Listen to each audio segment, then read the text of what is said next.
Bien, vous savez que nous sommes intervenus autour d'un projet de loi qui nous a été apporté ici par le premier vice-président, par le premier vice-ministre, le ministre de l'Intérieur, de la fonction publique, portant modification et complétant et modifiant la loi sur les agents de carrière des services publics de l'État, ce qu'on appelle les fonctionnaires.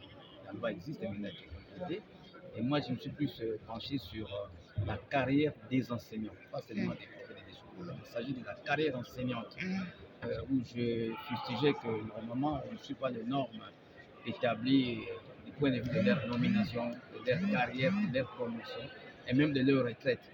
Je vais donner des détails pour vous dire que, par exemple, en réalité, à l'EPST, les agents et les cadres de l'EPST sont des agents de carrière des services publics de l'État, au même titre que les autres qui travaillent dans notre ministère. Malheureusement, c'est sur papier. Sur papier, ils sont considérés comme des agents, comme des fonctionnaires, mais dans la réalité, dans la pratique, leur nomination, c'est quoi? C'est simplement un simple papier qu'on appelle commission d'affectation, établi par exemple par un coordinateur pour les écoles conventionnées catholiques, protestantes, et ainsi de suite, ou établi par un sous-prophète pour les écoles non conventionnées. Et c'est ce papier qui n'est pas une ordonnance, qui n'est pas un arrêté, et qui est appelé comme acte de nomination. Et pour la paie, il suffit seulement d'introduire les diplômes et ces papiers au niveau du service de paie qu'on appelle SECOP, comme on appelle aujourd'hui DINAPOP, devenu SECOP. L'agent, on lui donne un numéro matricule, un numéro du SECOP.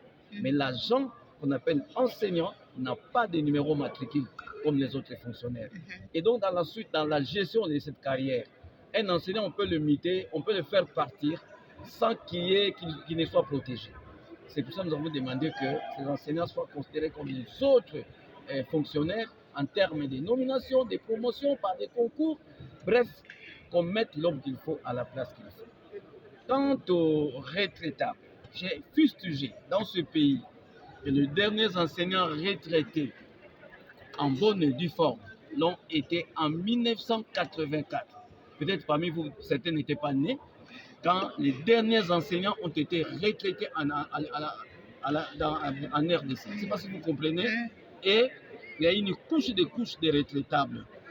Si bien que ceux qui ont 60 ans de service, je dis bien des services ou plus, quand ils sont fatigués, quand ils accusent le poids de l'âge, quand ils sont malades, qu'ils ne savent plus prester, qu'est-ce qu'ils subissent comme sort? On les raye simplement des listings de paye. C'est comme les journaliers. On les raye, ils sont ainsi privés de leur salaire, ils sont ainsi privés des indemnités de sortie des retraites. Voilà comment on finit la carrière de l'enseignement jusqu'à aujourd'hui. Alors que ce sont des agents de carrière des services publics de l'État régis par des statuts. J'ai également parlé des nominations des prophètes et des sous-prophètes. Les sous-prophètes représentent le ministre dans une sous-division et en tant que tel, c'est lui qui est censé encadrer les directeurs de l'école primaire, le préfet de l'école primaire, les inspecteurs. C'est lui le numéro 1 dans une sous-division, pratiquement qui remplace le ministre. Et donc, il doit voir lui comme le prophète. Et quand vous prenez le prophète c'est une division. Lui encadre les sous-prophètes et tous les restes. Donc les deux postes ne devaient pas être occupés par n'importe qui. Les gens qui ne viennent pas parfois de l'EPST et qui se retrouvent comme ça sous-prophète ou prophète. Imaginez qu'un infirmier devienne médecin directeur dans un hôpital. Imaginez la suite. Imaginez qu'un enseignant pédagogue devienne chef de garage. Imaginez la suite. Ce qui n'est pas possible d'ailleurs, à l'EPST c'est possible. Vous trouvez un prophète, un sous-prophète qui n'a jamais été ni enseignant, ni directeur, ni préfet, ni sous-prophète, il devient prophète.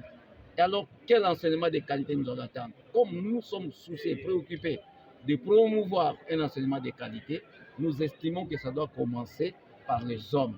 On a beau construire des écoles en grand nombre, on a beau payer les enseignants, mais que ceux qui encadrent le système, les sous-secteurs, ne sont pas à leur place, on ne peut rien attendre de bon. C'est pourquoi j'ai demandé qu'on mette fin au clientélisme, au dépotisme, au militantisme. Parce qu'aujourd'hui, si quelqu'un est plus militant que l'autre, il peut accéder à des fonctions publiques. Il faut qu'on revienne à la méritocratie et surtout à l'enseignement. Parce que vous tous qui êtes là, si vous voulez braquer les caméras, vous mettez-vous, vous parlez un bon français, c'est parce que vous passez par des bonnes écoles. Donc, on ne peut pas avoir des bonnes écoles, il faut avoir un enseignement de qualité avec des responsables médiocres. Merci beaucoup.